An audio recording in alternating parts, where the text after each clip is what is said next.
Grazie.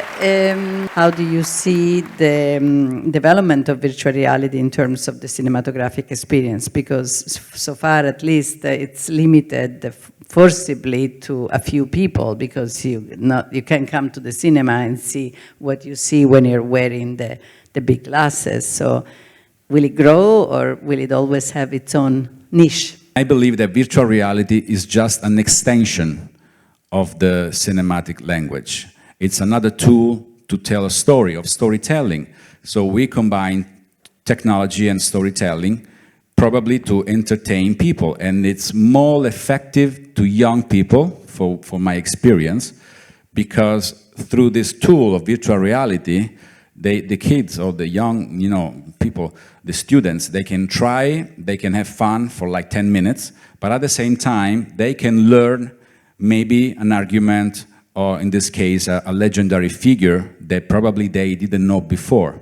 So, and it happens all the time. So I think the virtual realities serve the culture, the learning, the formation, the students. It works in medicine, in architecture, in tourism. But I'm not quite sure it's going to be something that can replace cinema.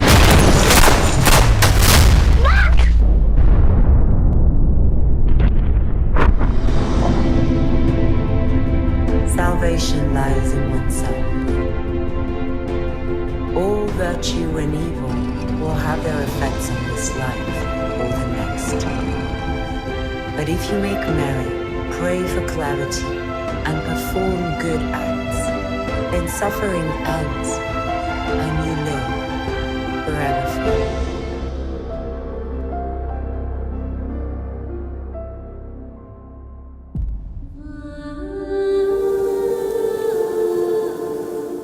Victoria's film is based on a true story. I'll let you talk more about it, but it has to do with the tragic memories of the killing fields in Cambodia. And so Victoria, tell us something about it, and why this, and why virtual reality for this story? I use technology in a very interesting way in which compels people to be compassionate about others again.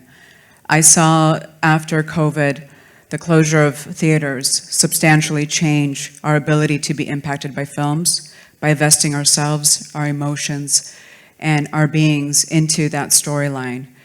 When I studied technology at MIT, I looked into it for the reasons why it was different, and the reasons why it is different. And what you saw up here was I recreated all those worlds inside the game engine, which means you can actually physically walk around these worlds, lift objects, so that your brain actually starts neuroscientifically transferring into you actually becoming that character, which opens up a very big door. It opens up the door for us to not only feel again as if we are the character in literally their shoes, to become them, to experience their emotions, but also have our brain believe that we actually are experiencing those emotions. And the thought behind that is that if we can remove the headset, will we be changed as human beings? Will we also change our world as human beings?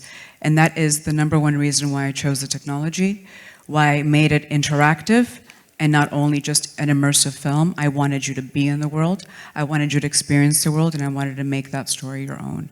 So I chose this storyline as a reaction to what was happening geopolitically at the time.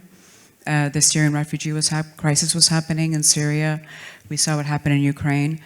And I thought it was time that people mobilize some kind of action to change the narrative of family separation to one of unification. Alessandro, you mentioned something about it being a children's thing. I disagree with that. Just 2 weeks ago, we were in Geneva in front of the United Nations, where numerous heads of state were in the headset, and we are actually about to change global policy. We will change global policy to allow families that deserve the right of reunification to be able to be reunified in 5 years. We head to Geneva in December, where 3,000 prime ministers and heads of state will pledge to unify families. So it is a very powerful medium. There is an educational component. It is very involving. It is very immersive. It is very powerful. But that is where I believe change happens, when it actually punches you in the gut and makes you respond and act. I agree with that. He agrees with you. So, amazing. That was easy. Very, very easy, very easy. No, I want to reply just a little thing in English first. So it's not correct to say I disagree. I agree with what you're saying because, as I said before, the virtual reality is a very extremely innovative and powerful tool. It's an extension of what we already know. My point of view and my experience is that in terms of cinema and cinema only, the cinema stays here and the virtual reality, whatever you wear an headset, the main purpose goes somewhere else in terms of development, in terms of tourism, learning, formation, changing in this case, and I totally agree with that because it gives you a unique experience. But because debating, you know, in several events, when we talk about cinema, to me personally, I'm a big fan of old-fashioned cinema. That's it, and that's why I did it in both ways. But grazie, Thank you. thank you. Let's go. Grazie. Thank you, grazie a tutti. Thank you very Grazie a much. tutti.